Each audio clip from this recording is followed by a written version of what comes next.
வணக்கம். நான் காக்கநல்லூர் இயற்கை பூமி யூடியூப் சேனல் கண்ணன் பேசுகிறேன்.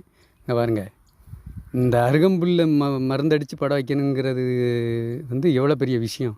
இந்த பூமியில் புல் பூண்டு தான் முதல்ல முளைச்சதா நம்மளோட பல கோடி ஆண்டுகளுக்கு முன்னாலே சொல்லாங்க. ஆனால் அந்த புல்லை மருந்தடித்து பட வைக்கணும்னு அரசாங்கம் இதுக்கு ஆய்வு பண்ணி இந்த மருந்தை கண்டுபிடிச்சிருக்கு. இப்படி அருகம்புல்லெல்லாம் பட வச்சு மருந்தடித்து கண்டுபிடிச்சி அதை பட வச்சுட்டு அடுத்த தலைமுறை நம்ம எப்படி இந்த பூமியில் அடுத்த தலைமுறைகள் இந்த பூமியில் இந்த நிலத்தில் எப்படி விவசாயம் பண்ணி இந்த நிலத்தை பாதுகாக்க முடியும் சொல்லுங்கள். நம்ம தாத்தா பாட்டம் போட்டோம்லாம் இப்படியே நம்ம இந்த மாதிரி அருகம்புல்லை மருந்தடித்து விவசாயத்தை அழிக்கணும்னு நினச்சாங்க. இதெல்லாம் பெரிய தொலைநோக்கு. இதெல்லாம் மத்திய அரசோட திட்டங்கள். இந்த புல்லுக்கு மருந்தை கண்டுபிடிச்சிட்டா புல் தேவைப்படாது. அப்போ நாட்டு மாடுகள் இருக்காது, நாட்டு மாடுகளை அழிச்சிடலாம். அப்போ வெளிநாட்டு மருந்துகளை பல லட்சம் கோடிக்கு இந்த தேசத்தில் இறக்குமதி பண்ணலாம். இதுதான் இந்த அரசாங்கத்தோட திட்டம். இது தெரியாமல் தான், இதுதான் அறியாமைங்கிறது. சிந்திப்போம்.